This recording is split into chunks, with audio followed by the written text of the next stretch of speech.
what are you doing? This is who I am now. I'm all about being a jazz musician. I've totally immersed myself, and I've learned so much. Did you know that when they talk about bird, they're referring to a person? There was so much I wasn't aware of. I destroyed all my Celine Dion CDs. It turns out she's not very good.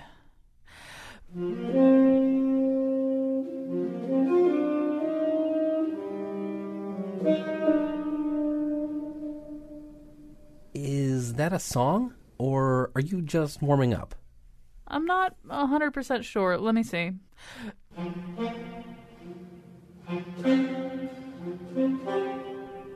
Okay, that is totally a song.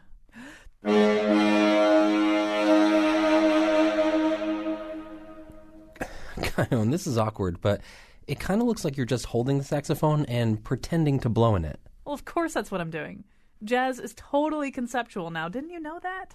Playing is so 90s. I mean, I may be a little fuzzy on the details, but I believe Ornette Coleman was the last person to actually play, and that was quite some time ago. Are you hip to what I'm digging, Kat? Ugh, I can't take this. Part of being a jazz artist, for me, is not being understood, so that was cool. Meanwhile, on today's show, the best jazz of 2014. And now he thought Dizzy Gillespie was an inner ear problem. Colin McEnroe. Wait, I feel something.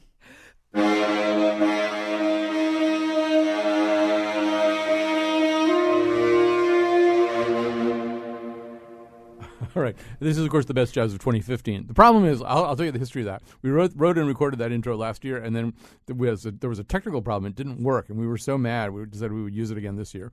So anyway, this is the best. And I wouldn't say the best. I would say our favorite. I think that's a better way to put it. Because, first of all, we really had to narrow this stuff down quite a bit, and there just isn't room in the show for all the terrific stuff that came out last year and all the things that our panelists love. So, but this is some of our favorite jazz, or some of their favorite jazz, I should say.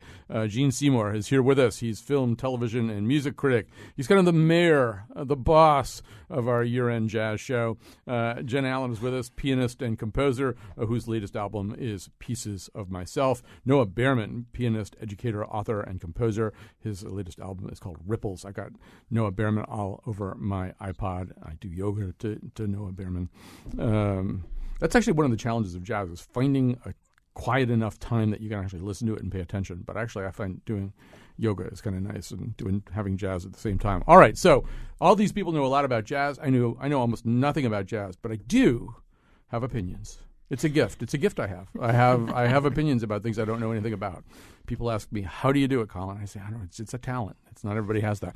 So, so this is mainly about their ideas. So first of all, Gene, we're going to go to one of Jen's choices first. But before we do that, because I know you put a lot of time and thought into your annual overview, into your top 10 list, plus honorable mentions and subcategories and stuff like that. And I know that you've been saying to us, even in the last 10 minutes, you've been saying to us, you really feel like this was just flat out a bounteous year, that the jazz crop came in big. Yeah, as I mentioned earlier, I could have easily have had 3 top 10 lists with all different things on them, and could have sent them in to the NPR Jazz Poll every year and felt that I'd voted correctly each time. That's how great the year was. It really, and there is a lot of really good product out there, folks. It's so good, and it's no one's hiding it from you. It's accessible, it's attainable, and it's just a matter of seeking and finding. So there is time for jazz gift giving still. You could get some jazz to give for your holiday giving. Keep that in mind. If you have questions or comments, you can call 860-275-7266. It will be a special thrill for you today because I believe, is Lydia Brown on the phones? I think she is. No, you're not. Okay. Oh, somebody else is on the phones. All right, never mind. Well, Sarah Flaherty's on the phones. It's still, that seems like that would be a thrill as well. So, all right, so here we go. We're going to start with one of Jan Allen's top picks. This is Sarah Elizabeth Charles. There, I did it for you. So there'd be no confusion about which name came in which order. This is from something called Inner Dialogue. Do you want to say anything to kind of set this up? No, let's listen first. Oh, wait, we'll listen first. Here we go.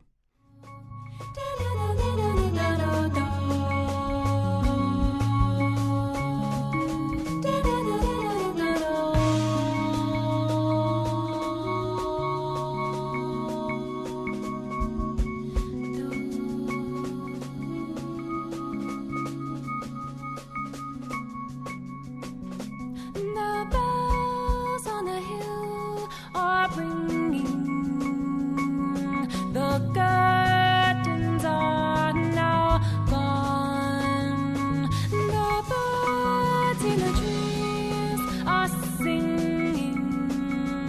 They're sweet and sad song. La, la,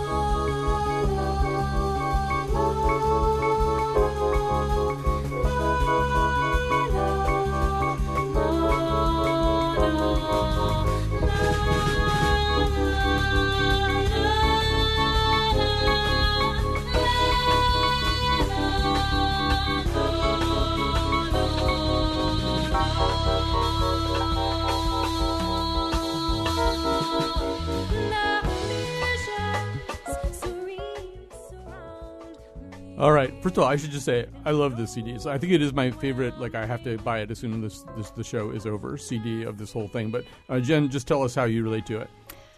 Well, first, her voice is just beautiful. She's really trained herself, and it just sounds amazing. So that's there. But the production quality of this is amazing. And I think that's the sound she was going for, a really kind of produced jazz album. Christian Scott is on this as well. Mm-hmm.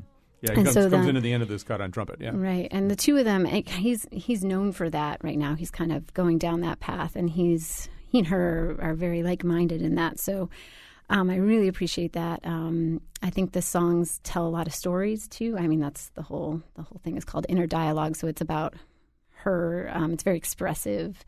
And talks a lot about her Haitian roots and some of her she's from the mean streets of Springfield, Massachusetts. Yes, yeah. Straight out of Springfield.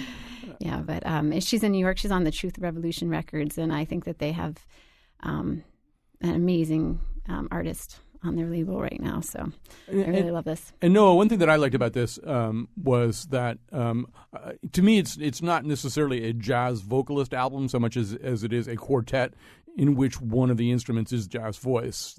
She's not kind of headlining over a bunch of backup musicians. The sound of this seemed very sort of integrated.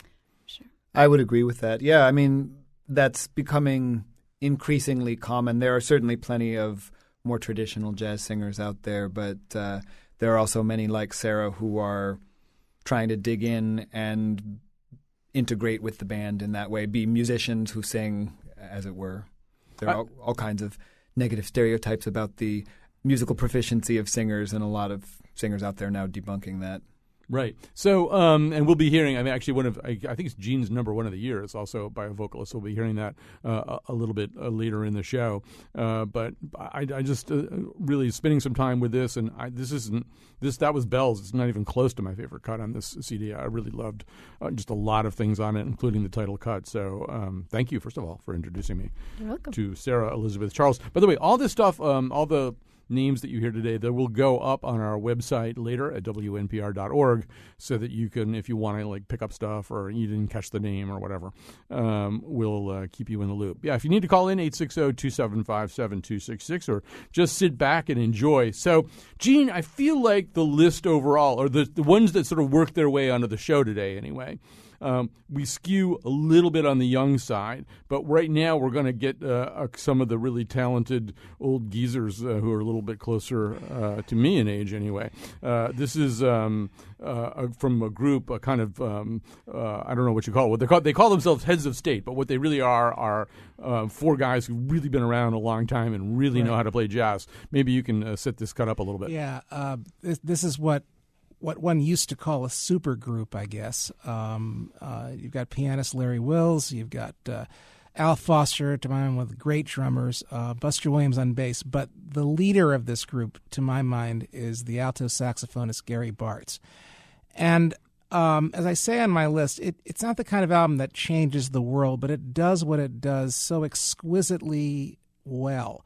Because Bartz has been around, and when you saw him an old geezer, I remember when he, back in the 70s, was one of the Young Turks. That's how you become an old geezer. You're a Young Turk in the 70s. That is exactly. You are. And that's the gateway drug.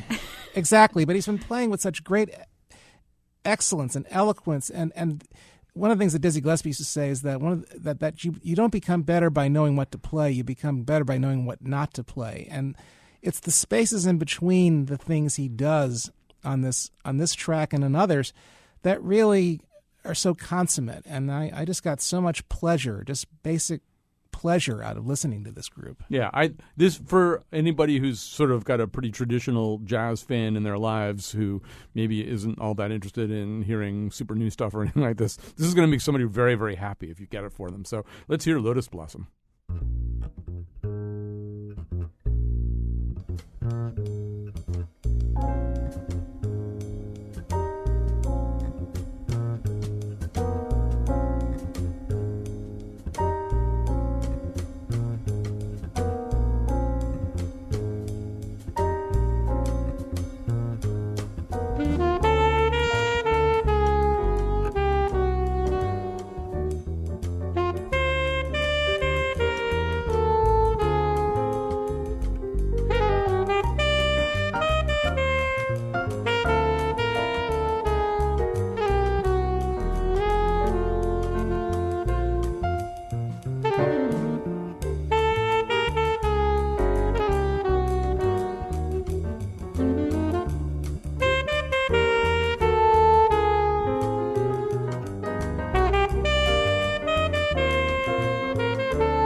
Okay, that's The Lotus Blossom by Billy Strayhorn. I just want to tell a really quick story, which is that when Billy Strayhorn died, Duke Ellington and his musicians recorded this tribute album called, and his brother called him Bill. His mother called him Bill. And but Ellington was kind of obsessed with this song. This song was not supposed to be on the album. The album was supposed to be more obscure Strayhorn stuff. And then at the end, everybody was putting their instruments away and packing up to go, and Ellington sat down at the piano and started to play this song. And slowly, Aaron Bell and Harry Carney unpacked their respective instruments and just walked back to where he was and played this, and it wound up on that album. It is, Jen, for Ellington, this is a song too, Lotus Blossom, that he couldn't understand how Strayhorn wrote it. It had a kind of beauty that he didn't know how it was gotten at, and that must happen for composers and musicians. They hear what somebody else wrote and thought, how did you even get there? Oh yeah happens a lot when you just hear something so beautiful and you're like, man, there's just something that makes you stop and say, well, I always am like a little selfish. I'll be like, oh, I wish I could have done that, because you just want to be part of that creativity and the beauty. So for sure. And Noah, Larry Wills is sometimes referred to as the greatest pianist nobody knows. But the truth is, in jazz, there's like 50 of those, right? There's like 50 guys who are just amazing that they're, but their names should be legend but aren't. It is in a world where it's commodified as, okay, give me the two people who I should know. Larry Willis might not be mentioned. It is worth noting that he's got some Hartford ties. He played on some important Jackie McLean records in the 60s and has played a fair bit with current Hart School, Jackie McLean Institute of Jazz faculty member Steve Davis, who also put out a great record this year. Yes, he did. We should some year we should have Steve Davis do this with us too, because he would be fun to have on this show. He'd fit right in. For sure. He's such a great guy. I hope he's listening. He listens. He does listen to the show a lot. I'm not bragging when I say that. So speaking, Noah, of geographic locales, obviously one of the burgeoning jazz, white-hot centers of jazz right now is Newington, Connecticut. And so this next artist, he actually may be the most famous person from Newington, Connecticut, because there sort of isn't anybody. But maybe he'll become really the most famous person from Newington, Connecticut. Joshua Quasman. This is somebody. This is Joshua Quasman and Brother Spirit. This is another artist who really is working with a pretty tightly integrated group of musicians. And this is somebody who, as a young fellow, a whippersnapper, came up to you. Yeah. He's in New York now, so this is not a Newington-based There's a huge jazz scene in Newington, but he's gone to New York. Yeah, for whatever reason, he's slumming it in New York. But, I met Josh when he was a senior in high school. And the short version is that he expressed to me this ambition to be a band leader and composer and essentially come up with a body of work and a steady band. And he was determined to do that and wanted some advice on how to do that. And I, without being a wet blanket, I basically said, well, that's not usually the way it happens. You pay your dues and you play in other people's bands and you work your way gradually up to eventually doing that. And I really have to hand it to him. We've remained close since then. I consider him at this point to be more of a peer than a disciple, but he did it. He did it and he's doing it, and he's writing this sweeping challenging but very organic sounding soulful music with this band that both in their energy and in their musicianship sounds like a completely organic unit. Yeah, so well, we should play a little bit of this, and then we can talk a little bit more about this. This is a very sort of dense, sweeping work, and it's almost hard to pull one thing out of it. But this is true. This is the title cut from Heartwork.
So, Gene, this year Noah's taste, I think, ran particularly in this direction because it's one of the other things we're going to play a little is also in a similar way. I think a work that connects a lot of things. Maybe concerns about the environment and spirituality and emotion are all sort of there in this one big, huge suite of music.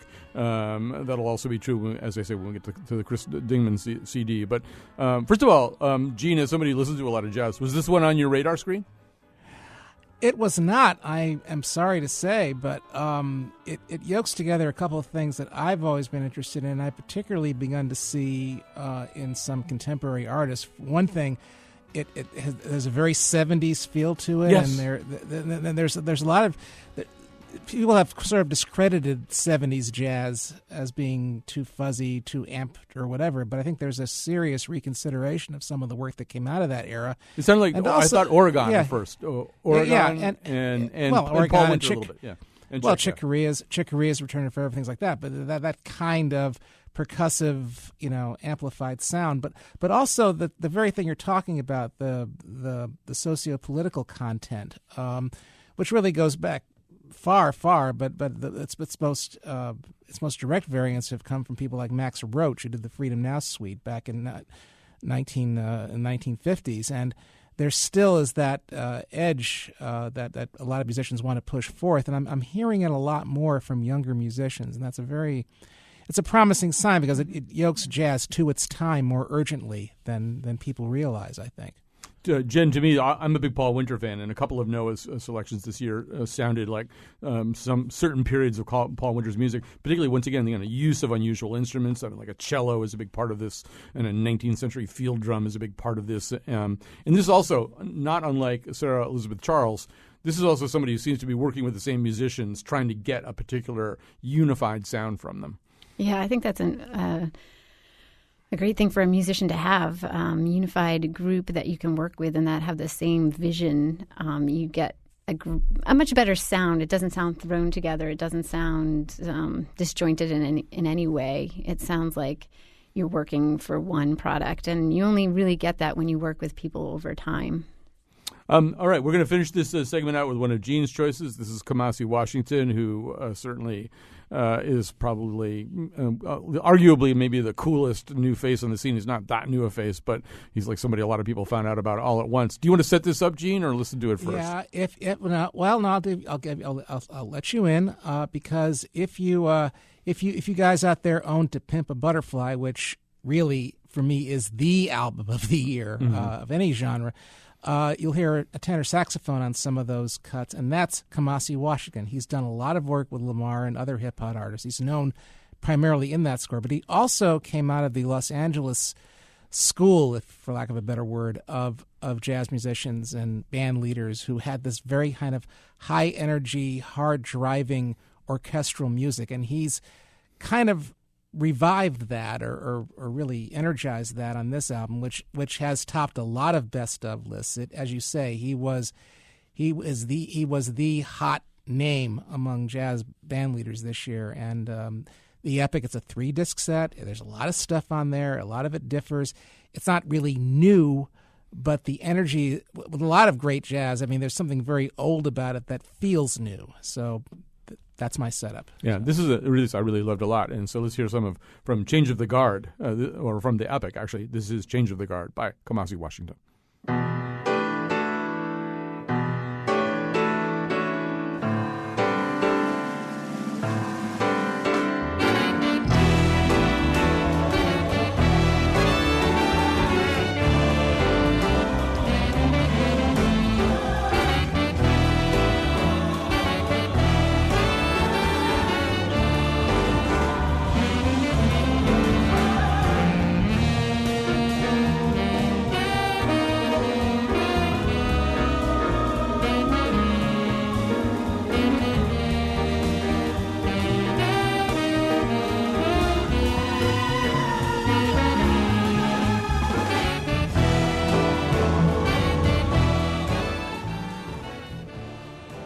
So that's Kamasi Washington, and first of all, we should say that not only is he sort of the big jazz sound into Pimp a Butterfly, but he's worked with like Snoop Dogg, who hires more jazz musicians than you might expect, and Lauryn Hill and Raphael Sadiq and all kinds of cool people like that. And I sense in this a real kind of haute soul sound from about 1972. It sounds like sort of Isaac Hayes, around Hot Buttered Soul period or something like that. But these big wellings up of strings and stuff like that. I really enjoyed this. A real lot. I just want to say quickly that if there's anything really hip-hop about this, it's not in so much the mix or the sampling, but in the blending and the layering of different things, the choirs, the strings, the horns, everything. That's what's both so familiar and yet feels so new about this. And, Jen, when we come back from break, we're going to play something by Robert Glasper, who's been there, right? He's been messing around with R&B and hip-hop and stuff like that, and now has sort of come back to, at least for the moment, a stricter jazz sound. But it's an interesting territory when you hear these jazz guys kind of go out there and work with this stuff. Yeah, I mean, I think it's great. I think it's adventurous and kind of in the nature of jazz. I mean, this is a conversation we could have for a whole show about what is jazz, But yeah, I like how a lot of musicians nowadays are kind of incorporating the sounds that they have grown up with. And Noah, you and I were emailing earlier in the week. I was sort of saying that Phil Woods, who died this year, was how I got into. I was just a dumb rock and roll. I still am dumb, but dumb rock and roll college kid listening to Steely Dan and maybe even God help me, Billy Joel. And every once in a while there'd be these wild arpeggio-filled sax solos, and I would go, "Wow, that sounds really great. What is that?" And I'd grab the album cover. It was always Phil Woods, and that's how I learned to like jazz. And it is a kind of a gateway drug. I wouldn't be surprised if a lot of Kendrick Lamar fans wind up buying Kamasi Washington. I hope so. And I mean, one thing that's kind of different now, when Phil was playing on Dr. Wu and on Just the Way You Are, it was a gig. I mean, he played soulfully and played well, but it wasn't that he was a fan necessarily of those artists. Whereas for people of Jen's and my generation and younger, it's just more natural to it's not a crossover and it's not a sellout so much as an exploration of the full scope of one's musical vision. And so Kamasi can go back and forth between Kendrick Lamar and his own sort of McCoy Tyner, Pharoah Sanders influenced music, and it all sounds of a piece. All right, we're going to take a break. When we come back, Jen's going to talk to us about Robert Glasper, who's done that, and he's jumped back on the other side of the line.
right. So this is perfect. This is a perfect segue from so many things that we were talking about right at the end of the last segment because, Jen Allen, you picked this one. This is Robert Glasper from the album Covered. This is his trio really taking on some music, a lot of which he's already done before, but in a much more aggressively fusion-y, hip-hop-y way, and now he's playing it straight up. One thing we know, I mean, I guess you've been talking a lot academically about fusion this year, is that Radiohead is one of the new frontiers, right? I mean, there's just can you explain? I would be interested to hear both you and Noah talk about Radiohead and why there's some kind of harmonics and stuff that's in there that musicians get really interested in a way they don't get interested in a lot of other stuff. Yeah, I think it's first their melody. That would be my observation, is that their melodic ideas are not necessarily strictly in the beat. They're singable. They're really something that you can connect with. They play with the time. They play with measures. They think more like a jazz musician in some ways, yet they're more in contemporary popular music. I wouldn't call it pop, but I would, whatever you want to label Radiohead as. And I think it's attractive to jazz musicians because they see that. I mean, that would be my observation of Radiohead, and because it's covered all the time. I mean, everybody is right. doing Everybody's that. doing it. And we had the new chamber group, Sybarite 5, in here, which is they're not jazz musicians, they're chamber players, and they're doing these very interesting arrangements of Radiohead. Noah, do you have a theory? That sounds legit to me. I mean, I think it's also just that musicians play the material that they feel is artistically searching and is relevant to them. And that the thing is that was happening to an extent decades back, but Steve Marcus, a great saxophonist, was covering Beatles and Byrds tunes in the late 60s, and it, for whatever reason, never crossed over. But it was different from older musicians who were doing that as a commercial pandering. It was really just an affection for that music and wanting to integrate it with what he was doing as a jazz player. I have a question also for you piano players about this, particularly for you, Jen, because clearly you spent a lot of time with this. And this really, I don't know what I'm talking about here, but except that, and I wasn't really listening on great equipment, but it sounded like the piano itself, and these were live sessions in the Capitol Studios, I think. Not so much on that song, but on So Beautiful and some of the other stuff, it just sounded like a really especially beautiful piano. Am I imagining that? Or? No, it sounds great. I'm sure it's really nice to play on. No, it sounds wonderful. I mean, I think I chose this because I'm attracted to trios a lot, but I like how they really took this beautiful piano, drums, bass, and did a Radiohead tune. That always intrigues me, how you're going to rearrange it or make it sound like the original. And he takes his time, he doesn't go right into a solo and I think his intention with this specifically was to reach an audience he had already kind of accumulated when he got his R&B Grammys. He has a large following, and this is not I think this is a great album for somebody who's well, I'm kind of interested in jazz, but I really like hip hop or R&B or something like that, and they can, I don't know, they can touch this in a little bit easier way. I think it's great. Yeah. So we're going to go just because I have to keep on the march here because of time. So first of all, Jen Allen and Noah Baerman are in studio with us. They are Connecticut-based musicians, composers. With us also from the studios of WHYY in Philadelphia is Gene Seymour. He's the mayor. He's the boss. I guess fusion-wise, he'd be the moss of the annual jazz. That sounds right. He's the moss growing on the tree that is our annual jazz show. So this was, I don't know how ordinal you are about this, but this was the number one record at least listed on your annual list, and like a lot of people in jazz, you sometimes have a slightly ambivalent relationship with jazz vocalists, and this isn't like Sarah Elizabeth Charles. This is Cecile McLaurin Salvant, and she tends to do albums where she's covering songs that as opposed to developing organic music with a quartet. So what won you over? I know you've liked her in the past too. I think you had her in a previous. Well, season. in a way, the number one ranking is in part penance for whiffing on her debut a couple of years back when she was a mere child of 24 years old and came out with this incredible self-possessed style of vocalizing, which seemed to bring everything together. Everything from not just the technical aspects, just the feeling that she had. And I mean, to arrive fully formed like that just kind of blew me away. And I missed her the first time. And I thought, well, she can always come back with a similar compilation of standards and do the same thing. But she does something incredibly bold and daring on this new album, which is called For One to Love. It's a concept album, much in the way that Frank Sinatra's Only the Lonely and September and My Years were concept albums. There's a theme involved, and the theme is one, the way I put it in my list is like she's kind of refracting the male gaze through the prism of these different songs. I mean, one of the tracks that she wrote, in fact, that she does her own compositions here. There's a track called "Look at Me," which kind of gives away the game. But she also has things like the Stepsister's Lament from Cinderella, the Rodgers and Hammerstein Cinderella, which is totally about what it's like to be. Why is the fellow looking at her and not at me? Why? And the track that I chose, Wives and Lovers, also has that. She's not just playing with the melody, but she's thinking through what it means, what the male singer who usually sings those lyrics, Jack Jones many years ago, is really saying about being that woman. And it's, to me, it's just the concept. I mean, she could sing anything, that she wants to and make it sound beautiful and exciting, but it's the thought and the strategy behind this that really excited me about this. Yeah, so this is a song, it's a Backrack David song, which actually, Jack Jones had a big hit with it, although they actually did their first pressing of it. They did it with Dionne Warwick, kind of as a wise woman giving advice. But the advice is so tone deaf to modern sexual politics that like nobody played this song for 25 years. From about 1970 to 1995, nobody did it for any reason whatsoever. But it's coming back a little bit. Here it is right now.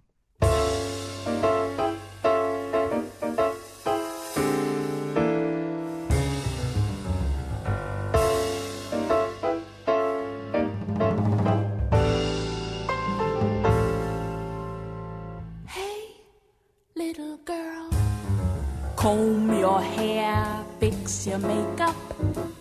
Soon he will open the door.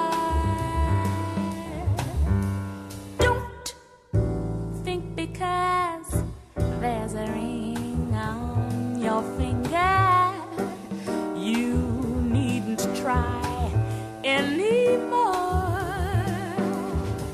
For wives should always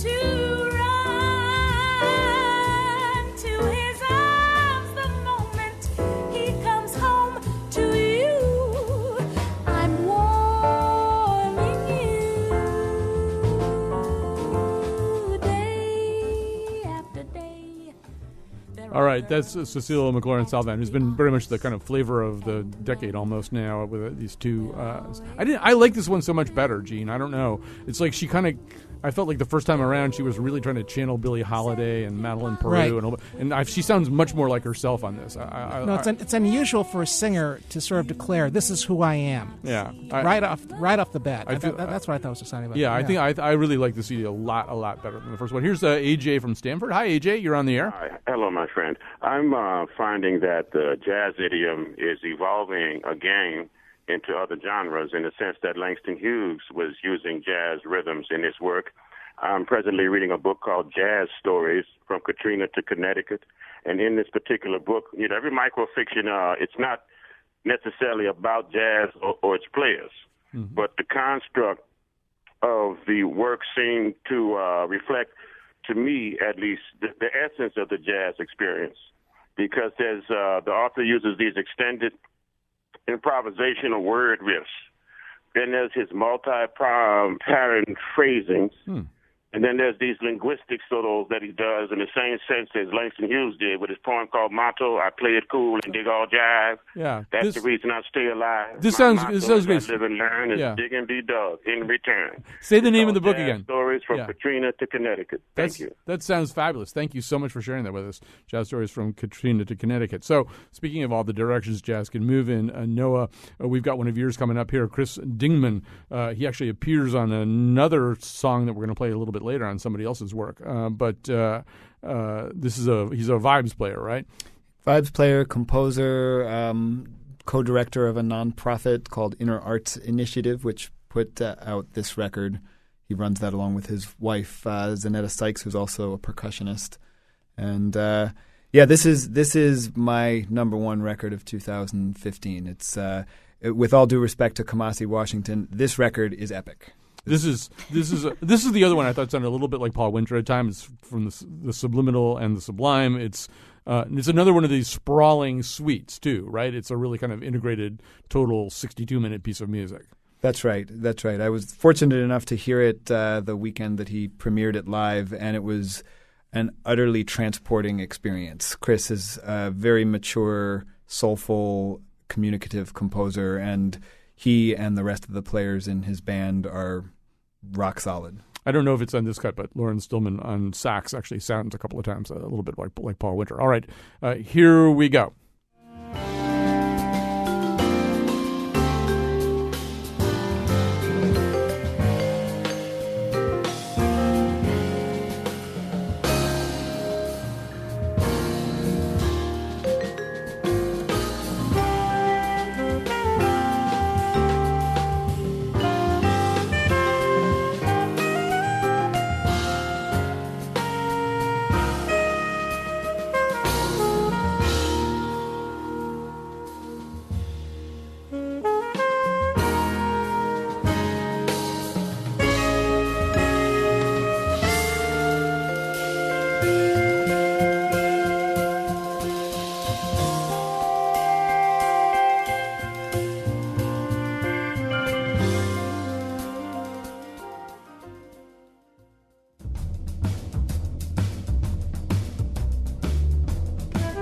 And the winner of the Colin McEnroe Show Jazz Musician of the Year, Kenny G, who let Steve Harvey handle the ballots this year. Today's show was produced by Colin McEnroe and me, Kyone Wolfe. The part of Betsy Kaplan was played by Lydia Brown. Greg Hill appeared in the intro and tweets for us at WNPR Colin. Our interns are Nate Gagnon and Sarah Flaherty. The part of Bill Curry was played by Hootie Marsalis. For show pages, articles, and videos of the Here and Now staff snapping their fingers, visit our website, wnpr.org/Colin. On tomorrow's show, there's a robot waiting to take your job. And now, back to Colin. Okay, we almost have to go into sort of lightning round mode here because we're running out of time. But our jazz mavens are here in the studio with me. Our keyboardists and composers Noah Baerman and Jen Allen. Joining us from Philadelphia is the boss, the mayor, critic Gene Seymour. So these are some of our favorite jazz releases of the year. This one's by Ike Sturm. So I have to say, Ike Sturm and Evergreen, actually. This is another sort of ensemble. Here's a big reveal. Jen and I go to the same church, and this recording is a really, really deeply spiritual recording. I think yes. it's he's the music director at St. Peter Church in Midtown Manhattan, right? Yeah. And it's the album is very meditative, but also very joyful. I mean, I really feel inspired when I listen to it. It's arranged well. The musicians are top notch. Like, there's just the music's great. I think it's a different one. That's why I picked it, so it could kind of fit into a different category of just you don't have to be spiritual to like this. I think it can really connect to a lot of different people. But if you are, I think you probably get even more out of it. Right. So Noah likes Chris Dingman. He's part of the ensemble here. You may hear him on Vibes. This is Origins from Shelter of the Trees.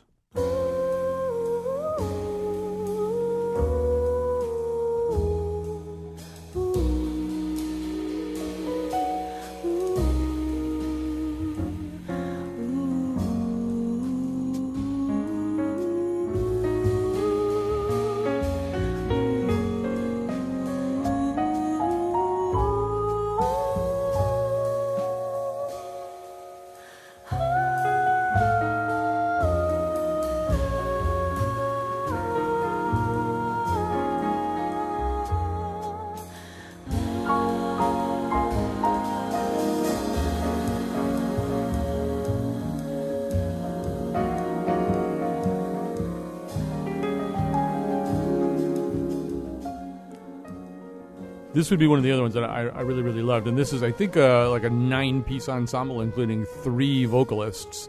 And, well, it's just really beautiful music. Yeah. We're gonna move over to I forget who has Josh Evans. Who's that? That's mine. That's you. It's you again. All right. Yeah. So Josh Evans. This is also he's straight out of Hartford too, right? Yeah, that's another reason why I picked this. Well, Josh is probably one of the best trumpeters on the scene right now. You go to New York, if you go to see any show, it's very likely you might see Josh. He plays with everybody, and he leads a big band that's played at Dizzy's and other places. And a great musician, a great writer, a great arranger. And this is his second album. This song is not new to. It was on his first album, but I feel like it's even more developed on this album because he has Abe Burton and Eric McPherson on this, who are other Hartford people, and you get a real Hartford sound to this, and I love it. All right. It's the Hartford sound. Let's hear a little bit of this is Chronic Mistakes from Hope and Despair by Josh Evans.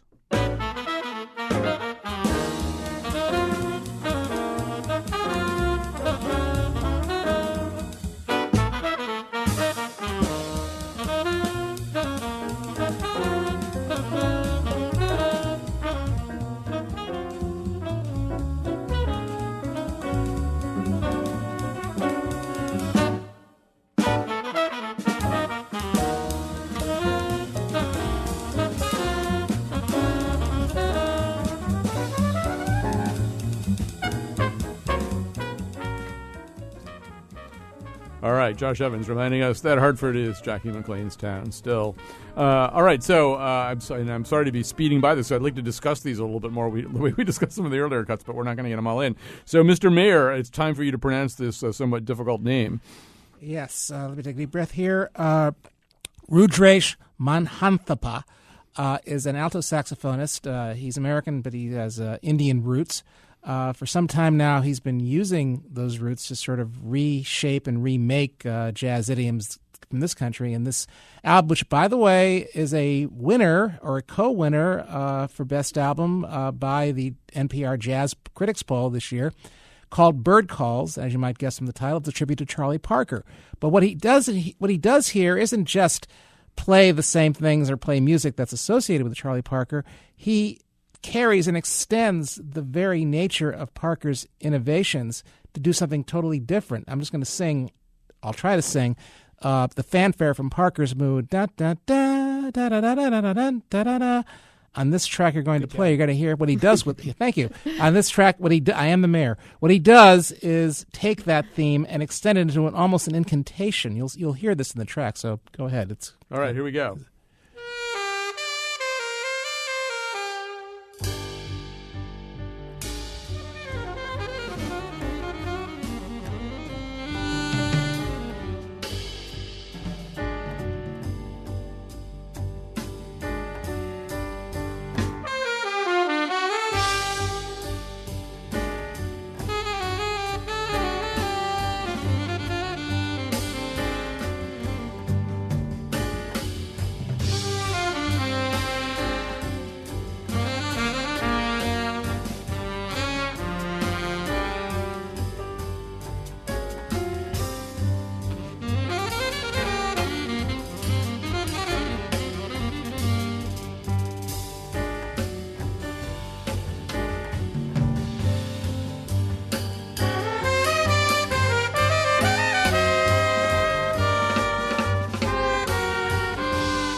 All right, so that's Rudresh Mahantapa.